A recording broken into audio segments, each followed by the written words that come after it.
Hello everyone and welcome to Creatrix YouTube channel my dear friends. I am back again with the Pathfinder series episode number 17 और इसके अंदर बेटा मैं आपके लिए एक ऐसा टॉपिक लेके आया हूं जो शायद सारे स्टूडेंट्स के लिए बहुत ज़्यादा मीनिंगफुल है, बहुत ज़्यादा आप लोग फेस करते हो इस इशू को and that is how to manage the stress को कैसे मैनेज करें।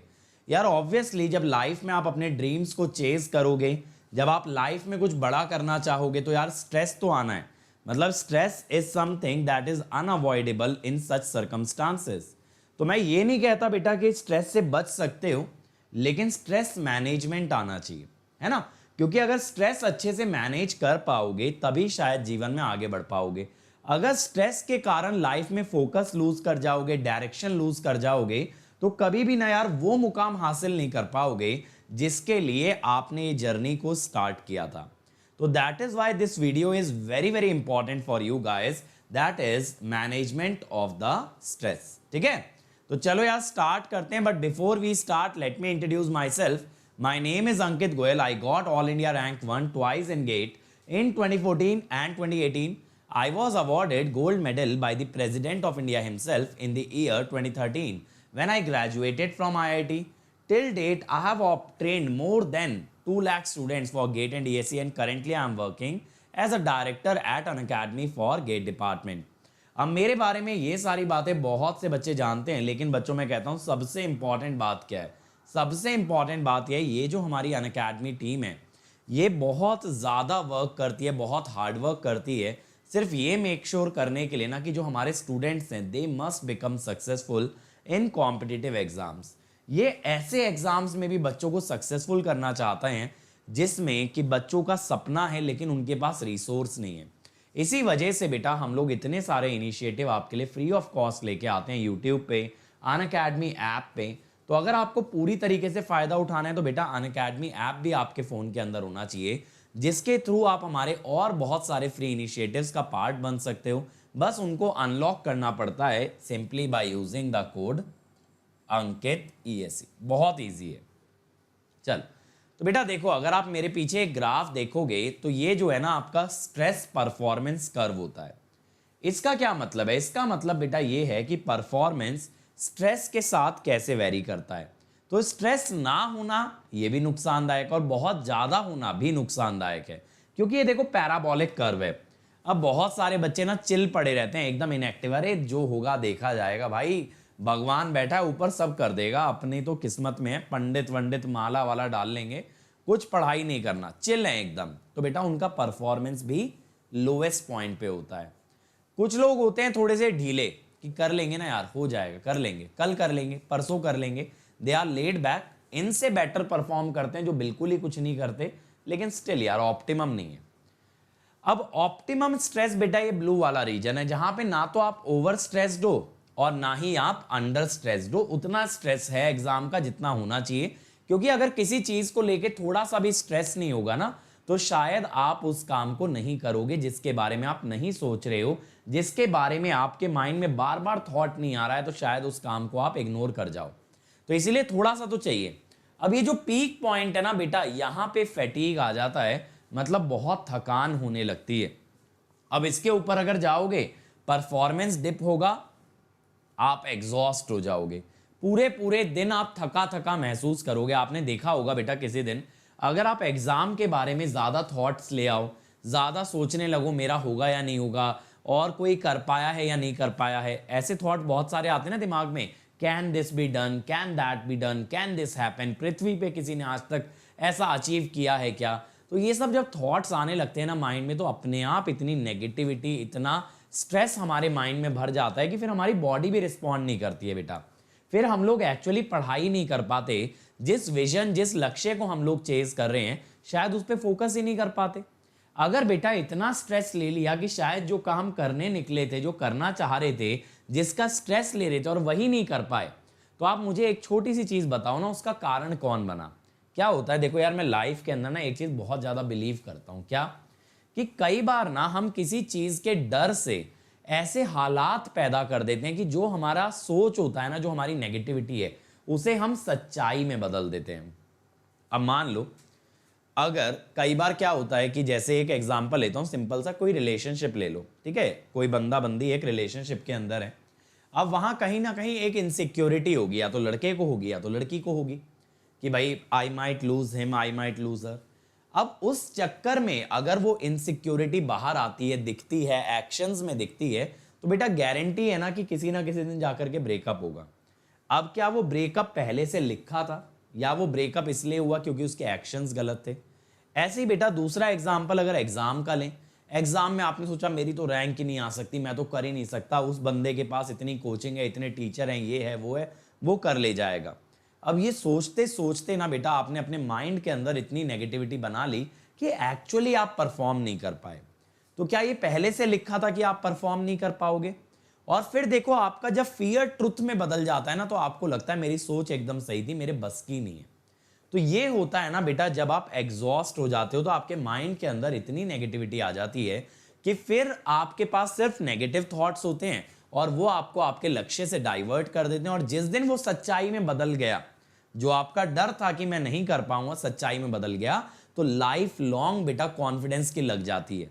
आदमी को ना उस फेज से बाहर आने में सालों साल लग जाते हैं, क्योंकि फिर उसे ये लगता है ना मैं सही सोचता था, मेरे बस की नहीं है। समझ रहे हो? That is the power of thinking. जब आप कोई चीज के बारे में इतना ज्यादा सोच लेते हो ना, तो अक्सर वो आपकी सच्चाई बन जाती है। तो बेटा अगर इसको पॉजिटिवली यूज करें, हम ये सोचे ना कि हम कर सकते हैं, हम क्यों नहीं कर सकते? अगर हमारा पड़ोसी कर सकता है, अगर हमारा दोस्त कर सकता है, तो हम क्यों नहीं कर सकते? अगर इस वे में सोचें तो शायद हमारी रियलिटी वो बन जाएगी। और अगर हम यही सोचेंगे ना कि हमसे होगा ही नहीं, हमसे होगा ही नहीं, हमसे होगा ही नहीं, तो शायद हमारी रियलिटी वो बन जाएगी। अब ये बेटा आपके ऊपर है कि आप कैसा थॉट प्रोसेस कैरी कर रहे हो, किस चीज को आप अपनी रियलिटी में कन्वर्ट करना चाहते हो, whether you want to be a ranker और whether you want to be a underachiever. इसके ऊपर जाते ही ना, एग्जॉशन के ऊपर, इस स्टेज की मैं बात कर रहा था, एंग्जाइटी, पैनिक, एंगर, बहुत गुस्सा भर जाता है यार अपने अंदर कि भाई कुछ नहीं हो पा रहा मुझसे, मैं कर क्या रहा हूं अपने जीवन के साथ, मैं कुछ भी नहीं सही कर पा रहा हूं इस टाइम पे। ऐसी फीलिंग आने लगती है ना, बहुत एंग्शियस हो जाते हैं, छोटी छोटी चीजों पे दिल घबराने लगता है, माइंड डाइवर्ट हो जाता है, हम किसी और थॉट प्रोसेस में लॉस्ट हो जाते हैं। लेक्चर देख रहे होते हैं लेकिन टीचर की बात कानों में तो जा रही है, दिमाग तक नहीं जा रही है, दिमाग हमारा कहीं और है। ऐसी चीजें होने लगती हैं और इवेंचुअली आता है ब्रेकडाउन। अब मैं आपको बताता हूं बेटा, अभी मैं रिसेंटली एक मूवी देख रहा था, छिछोरे, है ना, मेरे ख्याल से बहुत सारे बच्चों ने देखी भी होगी। उसमें स्टार्टिंग में ही क्या दिखाते हैं बेटा, वो जो बच्चा होता है जो आईआईटी की तैयारी कर रहा है, उसके ऊपर इतना ज्यादा स्ट्रेस आ जाता है ना, परफॉर्मेंस प्रेशर, क्योंकि उसके पेरेंट्स अचीवर्स होते हैं। तो जब हमारे आसपास कोई बहुत बड़ा अचीवर होता है तो क्या होता है, हमारे ऊपर ना एक परफॉर्मेंस प्रेशर आ जाता है, और उस परफॉर्मेंस प्रेशर के चलते चलते वो कहां तक पहुंच गया, स्ट्रेस लेते लेते वो ब्रेकडाउन तक पहुंच गया, जहां ही अटेम्प्टेड सुसाइड। इसीलिए बेटा ना स्ट्रेस को मैनेज करना बहुत ज्यादा जरूरी है आज के टाइम में, क्योंकि हमें नहीं पता हम इस कर्व पे कहां पे लाई कर रहे हैं। आप लोग एक बार मुझे बताओ थोड़ा सा थॉट प्रोसेस डाल के कि आप इस कर्व पे कहां लाई करते हो। कमेंट सेक्शन में मुझे जरूर बताना कि सर अभी मैं इस स्टेज पे हूं, क्योंकि बेटा अगर अभी पहचान लोगे तो शायद उसको मैनेज कर लोगे, शायद रुक जाओगे आगे बढ़ने से। इस पॉइंट के आगे आपको बिल्कुल भी नहीं जाना है, अगर जा चुके हो तो लौट के आना है बेटा। कैसे करना है मैं बताऊंगा, घबराओ नहीं कि सर बीच मझधार में हाथ छोड़ देंगे, सर आगे का बताएंगे नहीं, पूरा बताऊंगा। लेकिन उन एडवाइजेस को अगेन बेटा अमल करना, उनको रियलिटी में बदलना, ये आपके हाथ में है कि कैसे उसको आप प्रैक्टिकली लाते हो लाइफ के अंदर, रैदर देन कि उसको थ्योरी में ही छोड़ दें। ठीक है ना? चलो तो आगे बढ़ते हैं यार। ये बात मेरे हिसाब से आपको क्लियर होनी चाहिए। तो आपको इस रीजन में रहना है बेटा, यहीं से आपकी रैंक लगेगी कि एग्जाम का थोड़ा दबाव होना चाहिए जिसकी मदद से आप पढ़ो, लेकिन इतना दबाव नहीं होना चाहिए कि पढ़ाई के आड़े आने लगे। ठीक है? अब भाई कितनी तरह के स्ट्रेस हो सकते हैं। एग्जाम का स्ट्रेस जो कि मोस्ट कॉमन है अभी हमारे स्टूडेंट्स में, बिल्कुल है। काम का स्ट्रेस, ये यार हम जैसे लोगों में होता है जो लोग जॉब कर रहे हैं कि भैया काम ही नहीं खत्म होता। मेरे साथ तो पता है और बड़ी समस्या है, मेरा तो काम खत्म हो जाए बट कहाँ मेरे दिमाग को चैन है, मैं खुद ही बढ़ाता रहता हूँ अपना काम। जब मेरे को ये डिसाइड करना होता है कि मेरे को क्या क्या वीडियोस बनाने हैं, तो मैं अपने आप अनड्यू प्रेशर लेता हूँ। ऐसा नहीं है कि मुझे अनअकैडमी की तरफ से आता है इतने वीडियोस बनाओ, ये करो वो करो, मैं अपना ही दुश्मन हूँ। तो मैं स्ट्रेस लिए रहता हूँ वर्क की कि भाई ये भी करना है, ये भी करना है। क्या होता है ना यार, देखो तुम लोगों की जो डिमांड्स आती हैं, बहुत बार तो मैं कह देता हूँ कि नहीं यार अपन नहीं बना पाएंगे, अपन ये नहीं कर पाएंगे, लेकिन क्या होता है वो कहीं ना माइंड में रह जाती है कि बच्चे ये मांग रहे हैं, बच्चों को इस समय इस चीज़ की ज़रूरत है। और यार कितना ही कर लो ना, मतलब उससे पीछे नहीं हटा जाता। मेरा माइंडसेट ऐसा हो चुका है ना कि अगर आप लोगों ने कुछ डिमांड किया है तो आज नहीं तो कल करना ही करना है वो चीज़। और अंदर से ना दिल गवाही नहीं देता कि नहीं यार बच्चों की मदद ना की जाए, बच्चों को उनके हाल पे छोड़ दिया जाए, वो होता ही नहीं है। मतलब I can't give up hope कि जो हमारे बच्चे हैं, जो भले ही एवरेज स्टूडेंट्स हैं, वो लोग अच्छा नहीं कर सकते, वो होता ही नहीं है यार। मतलब तुम लोगों को डांट लूंगा, ठीक है, तुम लोगों से नाराज हो जाऊंगा, ठीक है, तुम लोगों के लिए कोई क्लास रोक दूंगा, कुछ भी चीजें कर दूंगा, लेकिन घूम फिर करके ना दिमाग वापस उसी ट्रैक पे आ जाता है कि भाई तुमको नहीं छोड़ा जा सकता, you need help, you need my support and I am there to support you always. तो मेरे पास उसका स्ट्रेस होता है, तुम लोग जो इतने सारे मैसेज करते रहते हो, कमेंट करते हो, सब चीज़ों का स्ट्रेस आता है। पीयर प्रेशर, ये बहुत सारे बच्चे बोलते हैं, खास करके इस समय पे वो बच्चे जो कॉलेज प्लेसमेंट्स देख रहे हैं कि यार मेरे तो दोस्त की प्लेसमेंट लग गई और मैं तो गेट के चक्कर में प्लेसमेंट में बैठा ही नहीं। तो ये पीयर प्रेशर आ जाता है कि यार मेरा तो दोस्त 7 लाख कमाने लग गया, 8 लाख कमाने लग गया, क्या मैं गेट निकाल पाऊंगा, नहीं निकाल पाया तो क्या मैं अपने दोस्तों से पीछे रह जाऊंगा। रिलेशनशिप का स्ट्रेस बहुत सारे बच्चों में होगा हमारे, है ना, क्योंकि एक तमन्ना रहती है कहीं ना कहीं कि भाई रिलेशनशिप भी होनी चाहिए लाइफ में, गर्लफ्रेंड तो होनी चाहिए। लड़कों में ये चीज़ बहुत ज़्यादा होती है, कहीं ना कहीं स्टेटस की बात आ जाती है कि भाई गर्लफ्रेंड तो होनी चाहिए, स्टड बनना है, अपने को डूड लगना है, तो वो भी एक स्ट्रेस आ जाता है। अब रिलेशनशिप में घुस तो जाते हो बेटा, है ना, फिर दलदल की तरह अंदर ही अंदर जाते जाते हो, अदर तरह की जिम्मेदारियां आ जाती हैं आपके कंधों पे, आपको उस चीज़ के लिए भी टाइम निकालना है, फिर कभी फाइट होगी तो उसका भी स्ट्रेस आएगा, ये सब क्या हो गया। तो वो एक स्ट्रेस ऐसा होता है ना, जो खाए वो पछता है, जो ना खाए वो पछता है। सिंगल जो बंदा है वो ये सोच रहा है भाई रिलेशनशिप वाला ज़्यादा सुखी है, रिलेशनशिप वाला सोच रहा है भाई मैं क्यों रिलेशनशिप में आ गया, सिंगल ज़्यादा खुश था, तो वो भी स्ट्रेस हो जाता है। तो इतने सारे स्ट्रेस जब आपके कंधों पे हो जाते हैं तो यार उसके चलते ना वो परफॉर्मेंस निकाल पाना, एग्जाम निकाल पाना बहुत टफ है। अगर मैं छोटा सा एक चीज़ आपको बताऊं बेटा, मैं कभी भी ना रैंकर बनने से पहले इन सब चीज़ों में डाइवर्ट नहीं हुआ, है ना। तो मेरा जब तैयारी का टाइम रहा तो I was very very laser focus कि मुझे एक ही डायरेक्शन में जाना है। जैसे क्या होता है ना, वो देखा है आपने, घोड़ा जो होता है, घोड़े के दोनों साइड ब्लाइंड्स लगा देते हैं, that they can't see on the right और the left, they are just seeing in the straight direction. तो उस तरह का फोकस चाहिए होता है अगर लाइफ में कुछ बहुत बड़ा अचीव करना है ना। अगर 10 बार 10 चीज़ों के पीछे भागोगे तो भाई शायद ही एक भी चीज़ हाथ लग पाए, है ना। जैसे एक चीज़ ट्राई करो, कभी भी एक एक्सपेरिमेंट इमेजिन करो। मान लो आप एक पोल्ट्री फार्म में घुस गए, आपने देखा है कई बार मुर्गी को पकड़ने की कोशिश करते हैं। अब अगर आप 10 अलग अलग मुर्गियों को चेस करोगे ना तो एक भी नहीं पकड़ पाओगे। ऐसा ही कुछ आपके लाइफ के गोल्स के साथ है। अगर 10 गोल्स को एक साथ चेस करोगे, 10 चीज़ें मैनेज करने की कोशिश करोगे तो एक भी हाथ नहीं लगने वाली। तो ये बेटा अलग अलग तरह के स्ट्रेस होते हैं, लेकिन हमारा काम इस बात पे नहीं है कि स्ट्रेस क्या है। मैं सिर्फ आपको अवगत करा रहा हूँ, आपको समझा रहा हूँ कि आपकी लाइफ में स्ट्रेस के कारण क्या है, ताकि अगर एक बार आइडेंटिफाई कर लिया तभी ना उस चीज़ों से निकल पाएंगे। अब बात करते हैं भाई निकलने की, कैसे इससे बाहर आया जा सकता है, कैसे बैलून फोड़ा जा सकता है स्ट्रेस का, कैसे इस बबल से निकल सकते हैं। First thing, get organized. Get organize का मतलब क्या होता है बेटा, जैसे देखो मेरे पास बहुत सारा काम है, मैं एक दिन में 7-7 घंटे 8-8 घंटे की क्लासेस भी ले लेता हूँ। कैसे, क्या मुझे स्ट्रेस नहीं आता, क्या मुझे सोच के प्रेशर फील नहीं होता कि भाई मैं कैसे करूँगा। लेकिन पता है क्या, मेरा शेड्यूल इतना ऑर्गेनाइज रहता है कि मुझे एक हफ्ते पहले 10 दिन पहले पता होता है कि अगले 10 दिन में क्या करने वाला हूँ। मैं ये नहीं कह रहा मुझे 1 महीने पहले पता है, 2 महीने पहले पता है, उतनी प्लानिंग नहीं करता, लेकिन अगले 10 डेज का ना प्रिसाइज पिन पॉइंट मुझे पता होता है कितने बजे से कितने बजे मैं क्या कर रहा हूँ। यानी मुझे ये पता है मुझे सुबह 7 से 9 प्लस क्लास लेनी है, फिर 9 से 10 के बीच में आप लोगों के लिए यूट्यूब के लिए एक वीडियो रिकॉर्ड करनी है, 10 बजे से वापस प्लस क्लास लेनी है, 12:30 बजे से फिजिक्स पढ़ानी है 12th वाले बच्चों को, फिर 2 बजे से आप लोगों के लिए स्पेशल क्लास लेनी है। तो ये सारी चीज़ें मुझे पता होती है, मेरे माइंड में पूरा मैप क्लियर होता है, कुछ भी रैंडम नहीं है।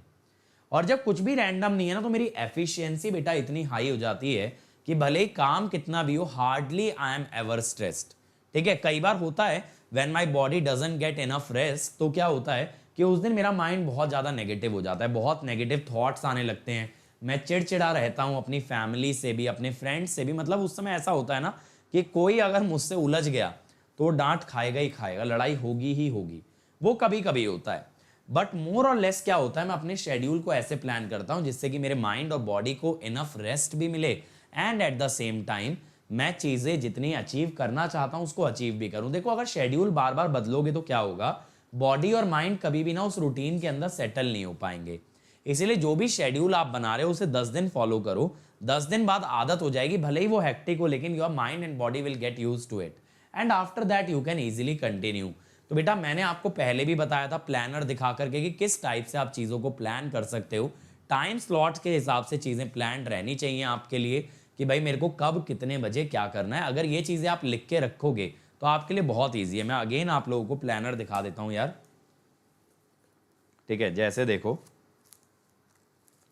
एक सिंपल सी चीज़ है, मैंने एक इस टाइप का प्लानर परचेज कर रखा है। फिलहाल तो देखो मुझे इसकी ज़रूरत नहीं पड़ती है, आप लोग देख पा रहे होगे मेरे ख्याल से।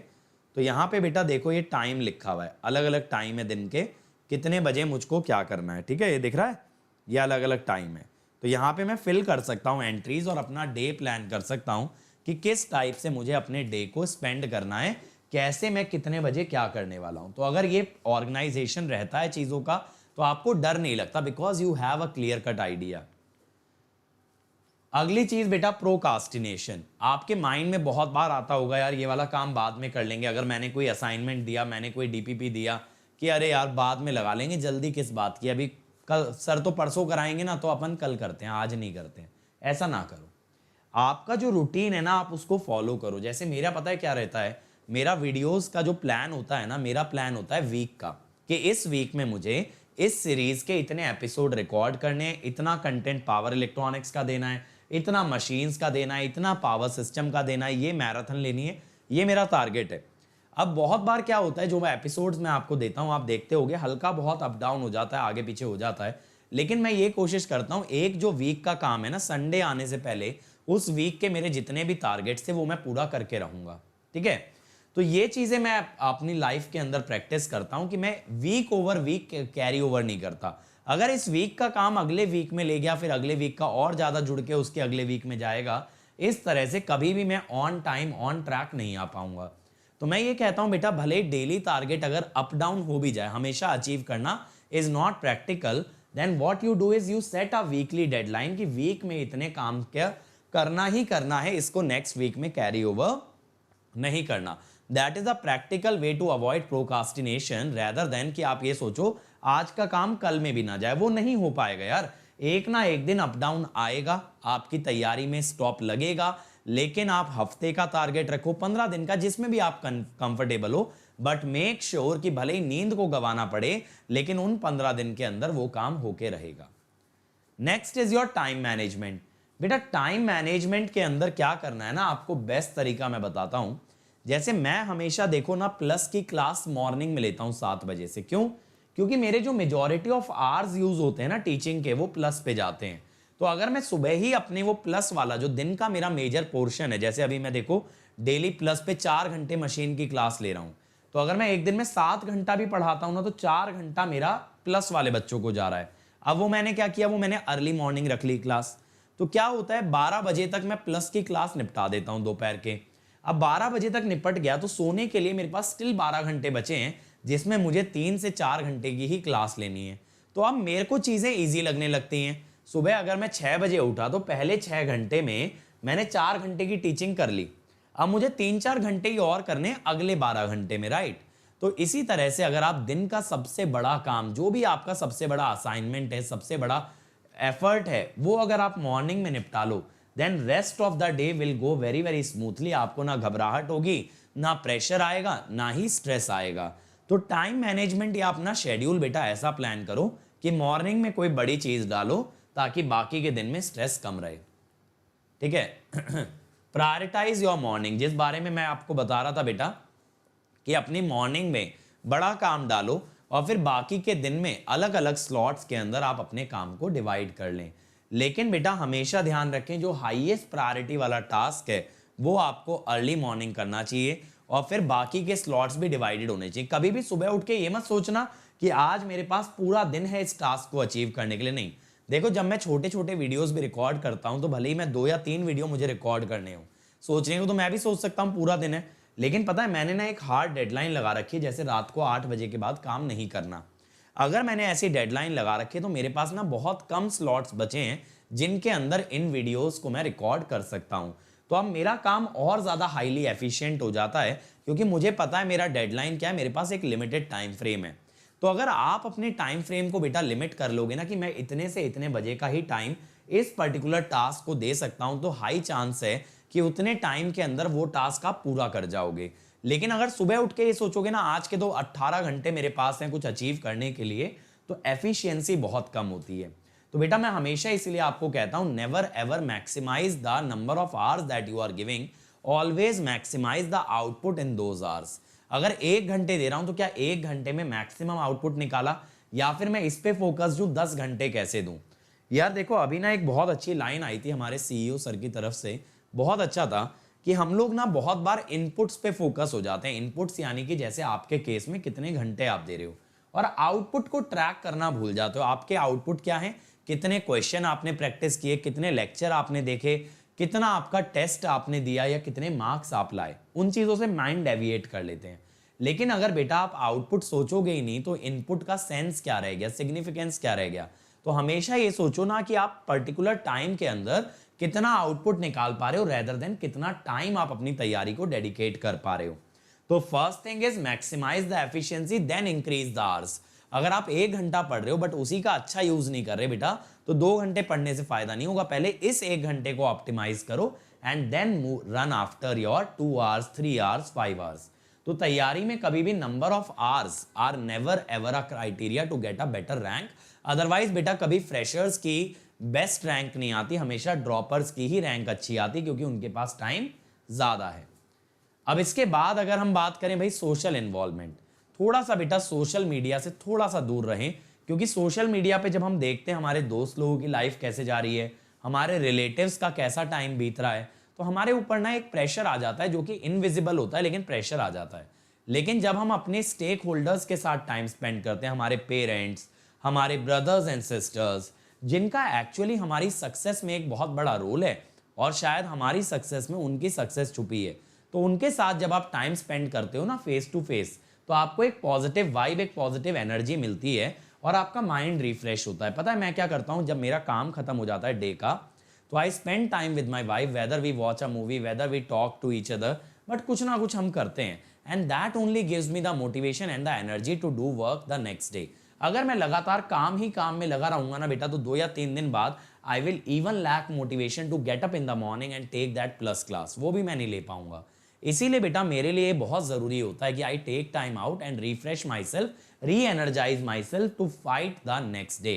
तो आपको छोटी छोटी बैटल्स जीतनी है, और बेटा जब भी आपने देखा है कोई भी वॉर होता है तो वॉर में भी बीच में पॉज लिया जाता है। वॉर का भी ये रूल होता है ना कि बीच में you have to stop that fight, है ना, and then you have to continue the next day. जैसे क्या होता है महाभारत के अंदर भी ये होता था बेटा, शाम को जो है ना युद्ध रोक दिया जाता था, अगले दिन फिर कंटिन्यू होता था। सेम चीज है, आप डेली बैटल्स अगर जीतना चाहते हो तो you need that break between the 2 battles. और फिर भैया अगर आपको डर लगता है किसी चीज से, मान लो किसी टॉपिक से मुझे डर लगता है, सपोज मैं कहता हूं यार मैथ्स में ना ये इंटीग्रेशन भाई साहब इतना कठिन काम है ना, मुझसे होता ही नहीं। मैं बताऊं मुझे 12th तक इंटीग्रेशन बड़ा टफ लगता था यार। तो आप उसको क्यूरियोसिटी में बदलो, क्या कि कैसे इंटीग्रेशन होता है, कैसे और बच्चे इतनी फास्ट कर लेते हैं, क्या ट्रिक अपना रहे हैं, क्या सर ने ऐसा बता दिया जो कि ये बच्चा इंटीग्रेशन इतनी तेज कर लेता है। जब आप अपने किसी टॉपिक के डर को क्यूरियोसिटी में बदल देते हो तो आप उसे सीख जाते हो।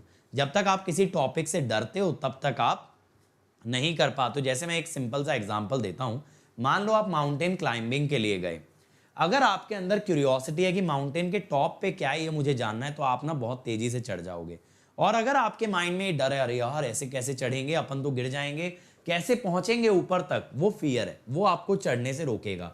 तो फियर हमेशा आपको पुल बैक करेगा, क्यूरियोसिटी आपको आगे की तरफ खींचती है। तो हमेशा जिस किसी चीज से डरते हो उसके बारे में ये सोचो, how others are able to do it, what do they have, what have they learned, I also want that. That curiosity आपके लिए बहुत पॉजिटिव फीलिंग में बदल जाएगी। ठीक है, देन आइडेंटिफाई योर ट्रिगर्स। आपको यह पता होना चाहिए किन चीजों से आपको स्ट्रेस आता है। जैसे पर्सनली यार देखो मेरे साथ कभी कभी ऐसा होता है ना कि मुझे ज्यादा गुस्सा आ जाता है, मैं बहुत डिप्रेस हो जाता हूँ, बहुत परेशान हो जाता हूँ। तो मैं हमेशा ये खुद से अकेले में बैठ के ना ये चीज़ प्रोसेस ज़रूर करता हूँ कि व्हाट ट्रिगर्स मी, किस वजह से ऐसा हुआ, क्या ऐसी बात हुई, क्या ऐसे सर्कमस्टांसेस हुए, ताकि अगली बार अगर ऐसे सर्कमस्टांसेस होते हैं I can better manage it.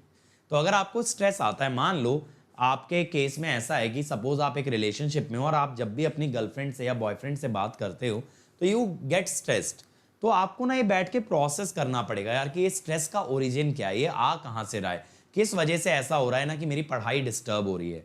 तो जब आप ट्रिगर्स को पहचान लेते हो तो उन ट्रिगर्स से बचना भी सीख जाते हो और स्ट्रेस को अवॉइड करना सीख जाते हो। That is very very important. ठीक है, और एट लास्ट बेटा मैं ये कहूँगा स्टेप बाय स्टेप अपने गोल को अचीव करें, गोल को सेट करें, फिर जैसा मैंने बताया प्लान बनाएं, 8 से 10 दिन का बना लो, ज़्यादा लंबा नहीं, और फिर उस प्लान को एग्जीक्यूट करो। बेटा ये बहुत ज़रूरी है। पता है क्या होता है, जब मैं कॉलेज में था मैं हमेशा ये सोचता था यार कि ये CS वाले तो स्टार्टअप कर लेते हैं, बड़ी बड़ी कंपनियां खड़ी कर लेते हैं, हम इलेक्ट्रिकल वालों के पास ना तो ऐसा टैलेंट ना तो हमारे बस की। लेकिन पता है जब मैंने अपनी क्रिएट्रिक्स कंपनी स्टार्ट की तो मुझे एक चीज़ समझ आई भाई, आइडिया हर आदमी के माइंड में रोज़ के हज़ारों आते हैं, लेकिन उस आइडिया को एग्जीक्यूट करना मुश्किल है। यानी प्लान्स तो आप कितने भी बना सकते हो और प्लानिंग में मज़ा भी बड़ा आता है, लेकिन बेटा उस प्लान को एग्जीक्यूट करना चैलेंज है। तो that is why this is the most challenging step, और यही आपको परफेक्ट करना है। ये हो गया ना, सब हो जाएगा।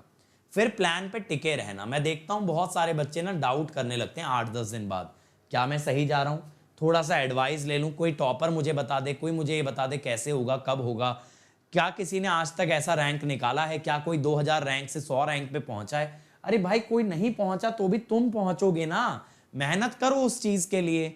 अगर कोई और पहुंचा है तो क्या गारंटी है तुम पहुंच जाओगे, और कोई और नहीं पहुंचा तो भी क्या गारंटी है तुम भी नहीं कर पाओगे। अरे मेरे भाई हर इंसान अलग मिट्टी का बना है, अलग उसके अंदर पोटेंशियल है, काहे खुद को कंपेयर करते हो बाकी लोगों से। और लास्ट इज कि अगर आपने ये थर्ड और फोर्थ स्टेप अच्छा कर लिया ना तो you will eventually reach your goal. ये दो चीजें बहुत ज्यादा क्रूशियल हैं, क्योंकि मुझे पता है बेटा फर्स्ट और सेकंड आप करते हो और इसके बाद ना आपको थर्ड स्टेज यही दिखती है, बीच की ये 2 स्टेजेस आप खा जाते हो। ये 2 स्टेजेस अगर परफेक्ट कर ली तो आपको फाइनल स्टेज बहुत इजीली मिल जाएगी। ठीक है, तो that's all from my side. और जो बच्चे मेरे साथ अपनी तैयारी को कैरी करना चाहते हैं उनको मैं बता दूं बेटा मेरा पावर सिस्टम आ रहा है 8 सितंबर से 7 AM ऑन प्लस। तो अगर आप मेरे साथ जुड़ना चाहते हो जल्दी से जल्दी अनअकैडमी ज्वाइन कर लो, use code Ankit ESE to get immediate 10% discount and come under my personal guidance. और कंट्रोल सिस्टम स्टार्ट कर दिया बेटा अजय सर ने फॉर गेट 2022 और BV रेड्डी सर ने स्टार्ट कर दिया EMFT फॉर 2023। तो आप इन सब्जेक्ट्स को भी अटेंड कर सकते हैं।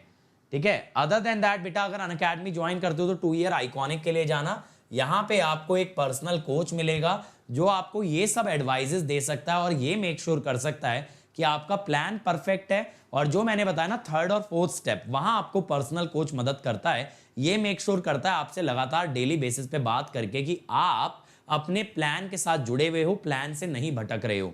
तो इसीलिए 2 ईयर आइकॉनिक लो, मल्टीपल एग्जाम क्रैक करो और पर्सनल कोच के साथ ये मेक श्योर करो कि आपके रास्ते के सारे स्टेप परफेक्ट जा रहे हैं। बट अगर अफोर्ड नहीं कर सकते बेटा 2 ईयर प्लस पे आ जाओ। यहाँ आपको थोड़ा सा सेल्फ मोटिवेटेड रहना पड़ेगा, अपने ट्रैक को खुद देखना पड़ेगा कि आप सही ट्रैक पे हो या गलत। बट कंटेंट सारा मिलेगा, टीचर्स आपको सारे मिलेंगे इसके अंदर भी। जो भी प्लान आप चूज करते हो कोड लगा देना अंकित ESE, जिससे मिलेगा इमीडिएट 10% का डिस्काउंट और आप आ जाओगे मेरी पर्सनल गाइडेंस में। और ये अमाउंट आपको वन टाइम नहीं देना है, आप चाहो तो इंस्टॉलमेंट में दे सकते हो या अनअकैडमी से एजुकेशन लोन की फैसिलिटी ले सकते हो। और साथ साथ बच्चों मेरा टेलीग्राम चैनल याद रखें, यहाँ पे हम कराते हैं डेली क्विजेज आपके लिए, सारे लेक्चर सारे वीडियो के नोटिफिकेशन आपको देते हैं। तो यहाँ से आपको बहुत सारी इंफॉर्मेशन मिल जाती है, इसीलिए टेलीग्राम चैनल मत भूलिएगा, ये आपके लिए बहुत बड़ा एडवांटेज है, रिसोर्स है। So thank you everyone, like share subscribe करना ना भूलें और कमेंट जरूर करें वीडियो कैसा लगा और आप स्ट्रेस के कर्व पे इस समय पे किस पॉइंट पे हो। फिर मिलेंगे एपिसोड नंबर 18 में एक और इंटरेस्टिंग टॉपिक के साथ, और आपकी प्रैक्टिकल प्रॉब्लम्स को बेटा आपकी लाइफ प्रॉब्लम्स को ऐसे ही टैकल करते जाएंगे और आपको रास्ता ढूंढने में मदद करेगी ये पाथ फाइंडर सीरीज। तब तक बच्चों जुटे रहो, लगे रहो, मचाते रहो, लेट्स क्रैक इट।